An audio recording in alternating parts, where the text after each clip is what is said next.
Late 1960s, Hong Kong. And this wasn't the Hong Kong you see on postcards. This was a Hong Kong where some people wrote the rules with money and others quietly broke them. Bruce Lee entered the corridor of a private club. No cameras, no fans, no autograph signing. That night, he wasn't called to fight. Observe was called in. Inside, at a table, cigars smoke, glasses clink, and the sight of a mob boss who doesn't fight with punches, pressure he used to break people with. The boss looked straight at Bruce and said softly, "I'm not interested in your speed. I'm not interested in your fear. I want it." Bruce didn't use any hero lines. He didn't even touch the chair. He just scanned the room, guard positioning, exits, and a man who looked like a bodyguard but was actually a messenger. The boss smiled, as if to say, "Okay, you understood." Then he announced a rule: "No hands tonight, only brains." And in that very second, Bruce realized this match wasn't taking place in the ring. This match, his nervous system. I'm in. If Bruce reacted even one wrong way, just a blink, a change of breath, an ego flare, that night could have been more costly than the fight. And from here the psychological war began, where the winner is, not his speed, silence. I will decide. Bruce Lee hadn't come to win that night. The city itself was different. Late 1960s Hong Kong, when neon lights didn't just illuminate, they warned. Everything seemed normal on the streets, but the things that determined real power happened inside the buildings: private clubs, back rooms, and those people whose names were never spoken aloud. Bruce wasn't invited by a fan. The invitation was like a message, short, formal, and completely emotionless. The location was written, the time was written, and one line that genuinely intrigued Bruce: "No fighting, only talk." Bruce read that line twice, because in life when someone tells you no fighting, it is either a tamiz or a trap. The club's corridor was long. The carpet was soft, but the air was heavy. A thin layer of smoke lingered, and outside the door stood two men like bodyguards. Bruce didn't look at them the way people look with fear. Bruce looked at them the way a teacher looks at students: posture, breath, tension. One guard's jaw was tight, the other's shoulders slightly raised. A tight jaw is a sign of anger, raised shoulders of anxiety. Bruce understood. Here it was more a game of nerves than muscles. The door opened. Inside was a single room, dark wood, low light, and on the table, cigars, drinks, and that silence that was louder than loud music. The mob boss sat at the head of the table. Suit perfect, hair set, smile controlled, the kind of smile that wasn't friendly but authoritative. The boss looked at Bruce as if he wasn't measuring his height, he was gauging his reaction. The boss said softly, "Bruce Lee, your name is known in every corner of the city." Bruce just nodded. The boss paused again, and it was the pause that made an impact. In psychological warfare, a pause is a punch. People conceal their weaknesses in a pause. Bruce didn't fill the pause. He stayed blank. A subtle interest flashed in the boss's eyes, as if he were thinking, "This guy isn't easy to provoke." The boss gestured to the chair. Bruce didn't touch it. He chose to be comfortable, but not arrogantly. Being comfortable was the message. I am comfortable, but I am not careless. The boss widened his smile a little.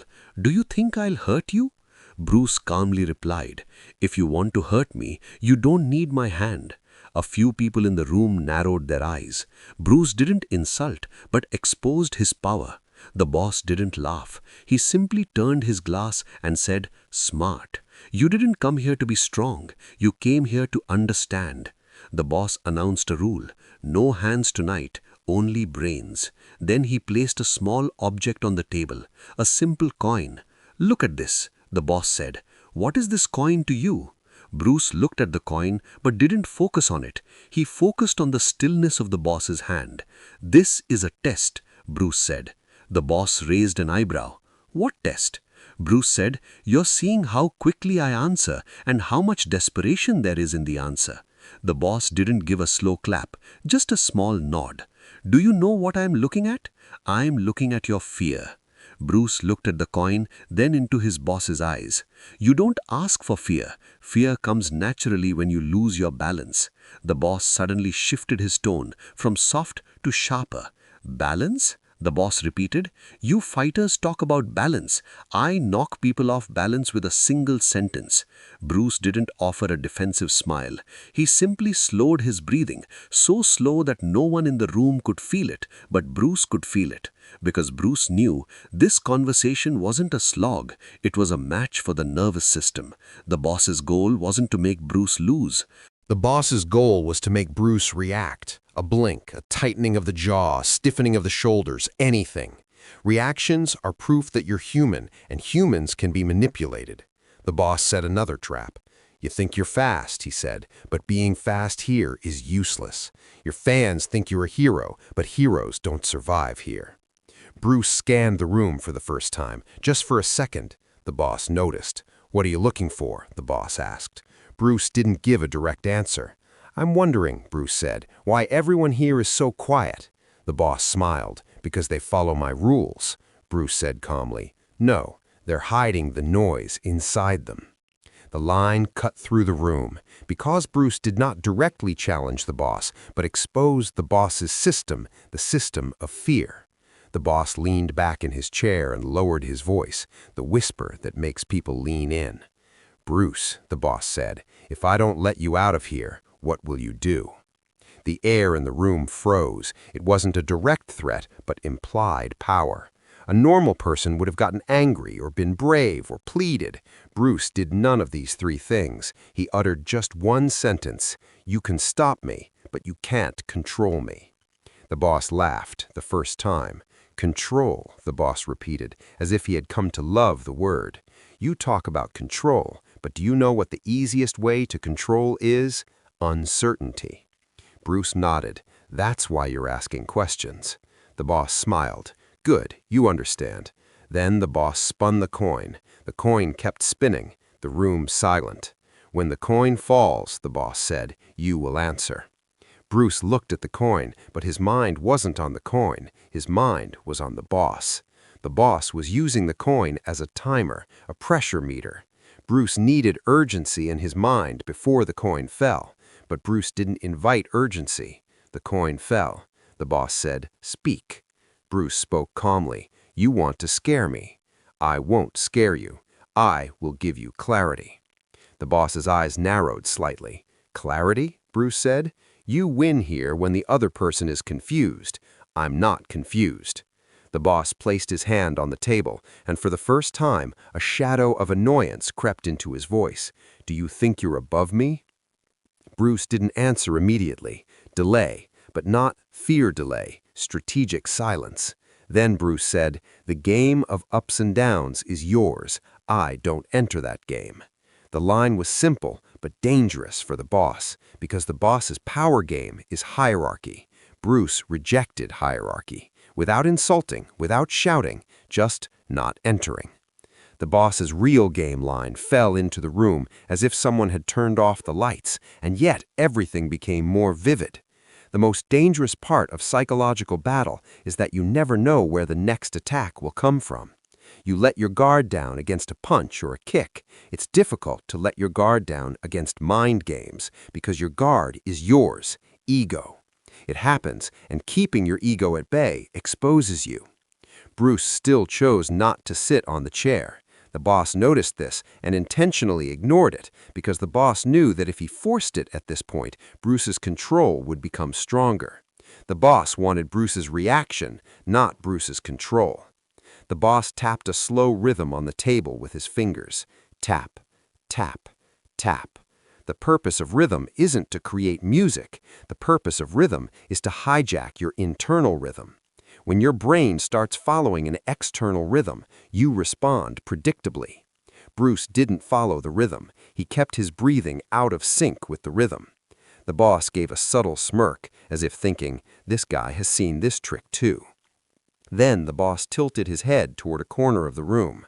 There was a man standing there who looked like a bodyguard, but Bruce had already figured it out. It was the messenger. The boss gestured to the messenger. The messenger took a small envelope from his pocket and placed it on the table. The boss said, "Open this." Bruce looked at the envelope, but didn't extend his hand. The boss stifled a laugh. "What's wrong? Are you scared?" Bruce said calmly, "I don't play your props for you." The boss raised an eyebrow. "Props?" Bruce said, "You're giving me an object so I can tell you a story about it. I don't tell you a story about an object. I tell you your intention." The boss nodded slowly. "Okay," the boss said, "then listen to the intention." The boss suddenly lowered his voice, a whisper, a civilized threat. "You have two choices," the boss said. "Either you leave quietly, or you stay and do me a small favor." Bruce paused on the word favor the first time, because favor is rarely innocent in mob language. The boss continued, "The favor is simple. You appear at a public event tomorrow night and teach a person there. Just teach." Bruce understood. This trap was double-sided. If Bruce complied, the boss would interpret it as disrespect and increase the pressure. The boss smiled. "See? Real game." Bruce softened his eyes and said calmly, "You're not asking for a favor. You're asking for ownership." The silence in the room grew heavy. Boss's smile froze, just for a second. That second is priceless, because when people with power freeze, they're exposed. Boss recovered quickly. "Ownership?" Boss repeated, as if he were listening to a joke. Bruce said, "When someone accepts a favor, then they forget to say no." Boss leaned back in his chair. "You talk too much for someone who said silence is power." Bruce replied, "Silence is power when you need to speak, but you don't. I'm speaking now because you're trying to loop me in." The boss tried a new angle, praise. Praise is a high-class version of manipulation. "You're special, Bruce," the boss said. "Everyone in the city either follows money or fear. You're influence." Bruce knew it was a honey trap. Praise lets your guard down. Bruce didn't accept or reject the praise. He neutralized it. "Influence is responsibility," Bruce said, "not trade." The boss picked up the coin again and rolled it toward Bruce. The coin stopped near Bruce's feet. The boss said, "Pick it up." Bruce didn't pick it up. The boss narrowed his eyes. Bruce lightly tapped the coin with his toe. The coin moved, but Bruce's hand wasn't involved. Message, "I won't follow your command, but I won't disrespect you either." The boss didn't like this subtle defense because it was clean, and clean defenses are hard to punish. The boss made the trap more personal. "Your father's name," the boss said casually, as if it were random talk, "is known to many in the industry." A subtle heat rose in Bruce's chest. Mentioning family evokes a human reaction. That's what the boss was looking for. Bruce slowed his breathing, relaxed his jaw, and calmly said, "The person you're mentioning was here before you and will be here after you." The boss smiled. "Brave?" Bruce replied, "No, aware." The boss immediately pushed, "If you're aware, favor it." Bruce said softly, "Awareness means I don't fall for the trap first." The boss leaned forward in his chair. Cigar smoke billowed over the table. The boss said, "Do you think you're free?" Bruce clarified, "Free is when you make your own choices." The boss said, "And if you don't have a choice?" Bruce replied, "Still you have a choice. How will I respond?" The boss's eyes narrowed slightly, as Bruce was turning his response into a weapon. The boss applied pressure. "I've checked your flights. You're leaving tomorrow morning." A small shockwave ran through the room. This was the flex of information. The boss was showing off his access. A normal person would have panicked. Bruce didn't panic. Bruce said calmly, "If you checked, you'd have seen that I didn't stop here. I'm leaving." The boss smiled. "Knowing and being allowed are two different things." Bruce replied, "And stopping and being controlled are two different things." The boss now understood that Bruce's fear was difficult to break, so the boss chose a third method, embarrassment. "Your martial arts," the boss said casually, as if it were random talk, "only look good on stage. In the real world, I write the rules." Bruce didn't smile. Neither did he get angry, nor did he get defensive. Bruce simply said one line, "There are laws in the real world too. You can bend them. I bend my body." The boss laughed, but beneath the laughter was irritation, because Bruce had once again rejected the hierarchy game without fighting. The boss finally opened the envelope himself. Inside was a blurred photo of Bruce in a training hall. The boss slid the photo toward Bruce. "Look," the boss said casually, "you think you're private. You're not." Bruce looked at the photo. The photo's purpose was threat, surveillance. The boss was looking for a reaction. Bruce gently pushed the photo back. "You think it would scare me?" Bruce asked. The boss said, "Should." Bruce said softly, "There's only one thing it scares me with. I might compromise my principles." The boss's eyes froze for a second, because his boss doesn't expect anyone to think of principles as real currency. "Tonight, you'll be here." Boss's line was simple, but its impact was like a punch. Because here, threats of violence are not loud, but legal sounding. Bruce understood. Boss now go beyond intimidation. Containment. It's come to that. The goal of containment isn't to physically lock you down. The goal of containment is to make you feel mentally helpless. If you feel helpless, you start bargaining. If you start bargaining, you enter the boss's system.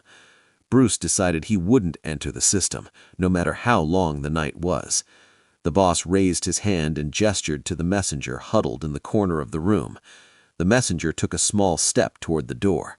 The lock clicked on the door. Quiet, clean, no drama. Bruce ignored the sound of the lock, because reacting to the lock gave the boss exactly that satisfaction. The boss smiled. "Do you think you're calm?" Bruce didn't answer. The boss threw another line. "Calm on your face. I want to put nervousness in your stomach." Bruce slowed his breathing deliberately and relaxed his posture. This was Bruce's armor, relaxation. The boss now started the third stage mind game, time torture. "The night is long," said the boss, "and you know what breaks first on a long night? Principles." The boss slowly rotated a pillow on the table like a timer. "I won't make you an offer," the boss said. "I'll just wait. You'll make the offer yourself." This line was dangerous because it's a truth of human psychology. Uncertainty and waiting exhaust the brain. An exhausted brain chooses shortcuts. Shortcuts are compromises. The boss gestured to the chair again, this time almost kindly. "Sit down," the boss said. Bruce still chose to remain adamant, but now it wasn't stubbornness. Bruce's insistence was a strategy. When you sit down, you become a guest. A guest is often polite. Politeness softens boundaries. Bruce didn't want to soften boundaries. The boss said in a calm voice, "You feel like I'm forcing you? I'm not forcing you. I'm offering you comfort."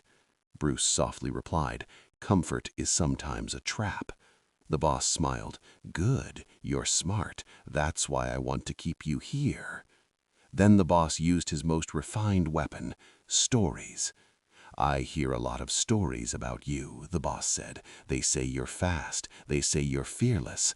I like fearless people because fearless people let their guard down."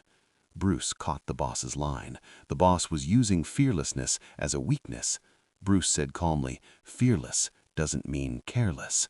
The boss immediately replied, "And you're careless?" Bruce said, "I'm aware." The boss laughed a little. "Even an aware person gets tired." The boss set a trap of tiredness. A messenger brought tea on a tray and placed it on the table. "Drink it," the boss said. Bruce looked at the cup but didn't reach out. The boss raised an eyebrow. "Poison?"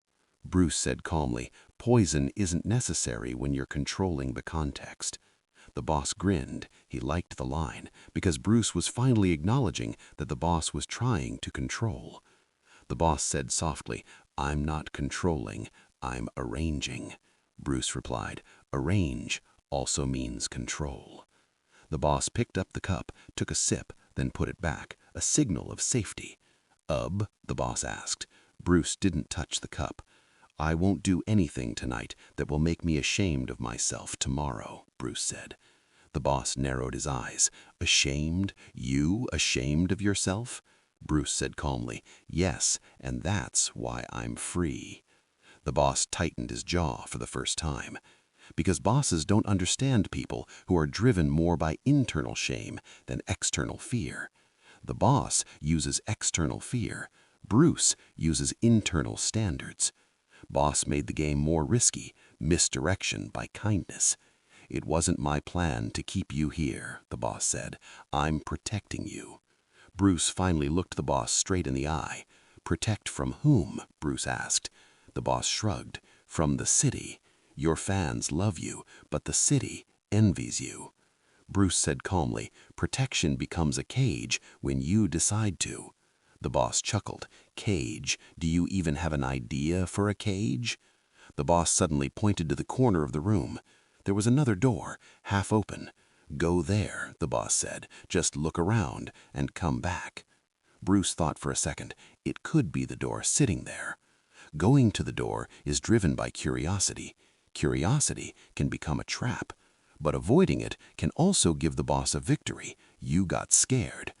Bruce chose the third option. He didn't rush. He walked. Slow. Bruce went to the door. Inside the door was a small room, empty with just a wooden stool and a circle drawn in chalk on the floor. Seeing the circle, Bruce understood. The boss's mind was creating a game ring, a symbolic ring. The boss wanted Bruce inside the circle so that the boss could push him into a fight and perform state of mind. Bruce stayed at the edge of the circle. He didn't go inside. The boss's voice came from behind. "Come inside." Without looking back, Bruce said, "The circle is yours. I don't come inside your circle." The boss's smile froze again for the third time, because the boss had repeatedly failed to pull Bruce into the system. The boss now chose a last resort tactic, threat by reputation. "I might start a rumor around town tomorrow morning," the boss said, "about you, about your father, about your training, your image." Bruce, on the edge of the circle, replied bluntly, "It's not my image, it's the people's." The boss said, "The people's image makes your career." Bruce replied, "My career makes my discipline."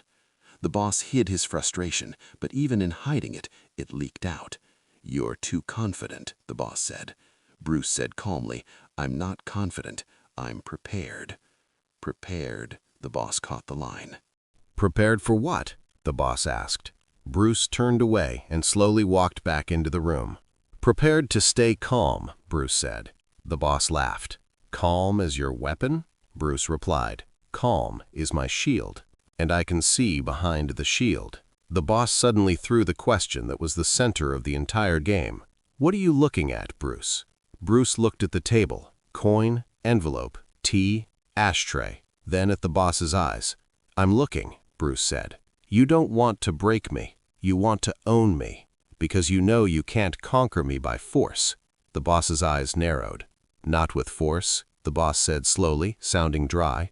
"I've won many victories with force," Bruce said calmly. "So you're playing mind games now, because you know physical games are messy. Mind games are clean." The boss stepped closer, close. Bruce didn't back up an inch, but he wasn't rigid either. Soft posture, steady breath. The boss came very close to Bruce and whispered, "There's one thing you still don't understand. I don't want to win because you get tired. I want to win because you, self." Yes, it was. Bruce gave his boss a straightforward, simple answer the first time. "I won't say yes." The boss smiled. "Everyone says that," Bruce said. "Not every person. I am." The boss's face was neutral, but his air was sharp. The boss snapped his fingers. The door unlocked. Click. "Come on," the boss said. "You can go." Bruce looked at the boss, slight suspicion for the first time. The boss smiled. "Now see how generous I am." Bruce understood. This was the final trap.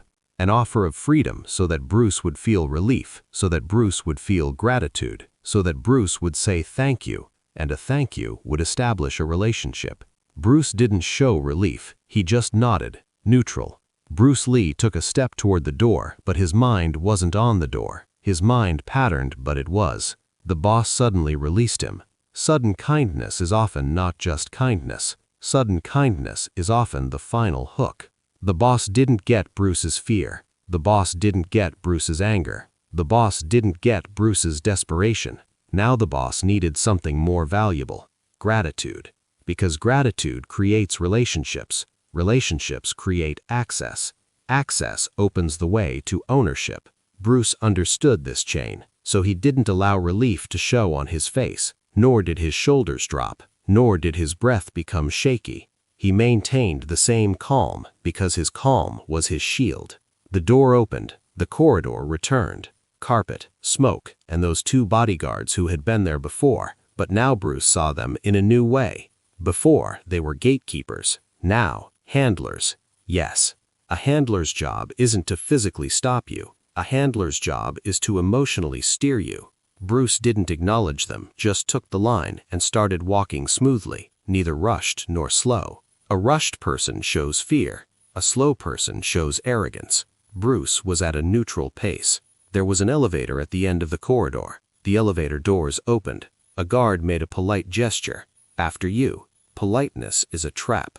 After you means we are with you. Being together means you are not alone, you are linked. Bruce entered the elevator, but chose a corner, so that his back was supported against the wall and his eyes were on the two guards. The elevator was going down, and the beep of each floor reminded Bruce, time is still the boss's weapon. The boss released, but the boss did not give up control. The elevator opened in the lobby. A black car was parked outside, engine on. The driver stepped out and the door opened. "Mr. Lee," the driver said respectfully, "drop you off." Bruce looked at the car, then at the driver's hands. Hands clean, nails trimmed, watch expensive. This wasn't a normal driver. This was the boss's statement. The car's purpose wasn't convenience, it was a symbolic debt. If Bruce got in the car, Bruce would accept the boss's help. Accepting help is a psychological signature. Signature means future favors easier. Bruce paused for a second before getting in the car, and in the pause checked his breathing. Calm. Then Bruce looked at the driver and said, "I'll walk." The driver was a little surprised. "It's late," Bruce said calmly. "Being late doesn't change my direction." The driver gave a half smile, fake politeness, and stepped aside. Bruce took a step, but as he moved away from the club, he noticed something. Two more cars on the street, at a distance, lights off. Shadow cars. The boss gave the release, but also set the follow. The purpose of a follow isn't to harm. The purpose of a follow is to pressure. Pressure means making you feel like you're never truly free. Bruce didn't turn the follow into panic. By creating panic, you become predictable. Bruce didn't want to be predictable. Bruce started walking down the street, steady, neutral. Neon lights, night air, and those far-away city noise. He didn't keep the route straight. A straight route makes it easier to follow. Bruce suddenly turned near an alley, but didn't enter the alley. He just changed the angle to see the shadow car's reaction. The shadow car slowed down. Bruce was confirmed. The follower was real. Now he had two options, either confront or outthink. Confrontation could be physical, and physical would excuse the boss. Outthinking would make the boss feel powerless. Bruce would choose outthinking. Bruce's next move was simple. He went public. Private streets are dangerous. Public spaces are safer because witnesses limit power. Bruce slowed down near a late-night food stall, stood there pretending to be a menu, and read the cars in reflection. Both cars kept their distance. Bruce greeted the stall owner and had small talk. The purpose of small talk wasn't food. The purpose of small talk was to create time. By creating time, Bruce could make his next decision clearer. Boss's last trap was now active. You're free, but we're watching. Bruce reminded himself of a rule: never accept the frame. Boss's frame was, I allow you, I follow you. Bruce's frame, I'm the boss of my life, and you're just background noise. Bruce treated background noise, ignored, but aware. Then Bruce made a master move. He removed the need for a chase. He walked to a nearby hotel lobby, bright, open, staffed. The presence of lobby security itself is a message. Bruce went inside the lobby, parked near reception, and quietly used the phone, calling a friend or the taxi stand. Details didn't matter. Logic did. He created third-party involvement. When a third party gets involved, the pressure on the boss's men is reduced because now an incident can no longer be easily created. The shadow cars stopped outside the lobby. He didn't come in.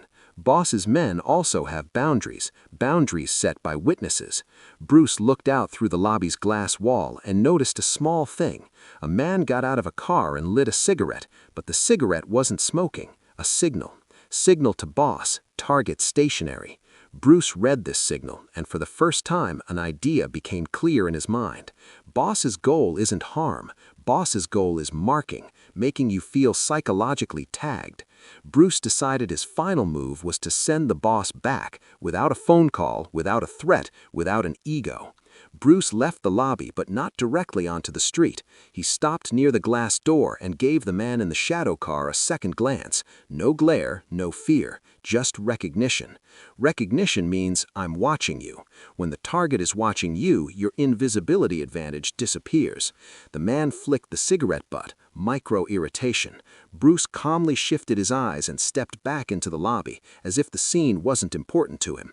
This move is like a check in psychological chess. You signal that you are not accepting the victim role. The boss wanted the victim role to build guilt or gratitude in the future. Bruce broke the victim role. Bruce arrived safely at his destination that night, but the real climax of the story wasn't that he was physically safe. The real climax was that the boss didn't get what he wanted: emotional leverage. The boss wanted to create leverage by releasing him. The boss wanted to reinforce that leverage by complying. Bruce neither accepted nor showed any fear. Bruce sent one thing back to the boss: neutrality. Neutrality is toxic to power because power thrives on drama. Without drama, a show of power feels empty. The next day, the report would go to the boss. He didn't react. And this line would irritate the boss the most, because the boss's entire business is based on reactions. People react, people compromise. Bruce controlled the reaction, so Bruce avoided compromise. And the philosophical takeaway of the video locks in here. In a physical fight, you can defeat your opponent. In a psychological fight, you can only defeat one thing: your impulsive reaction. Boss's weapon was fear, stress, and uncertainty. Bruce's weapon was breath, boundaries, and neutrality. Bruce proved that real mental warfare punches don't exist. Frame control.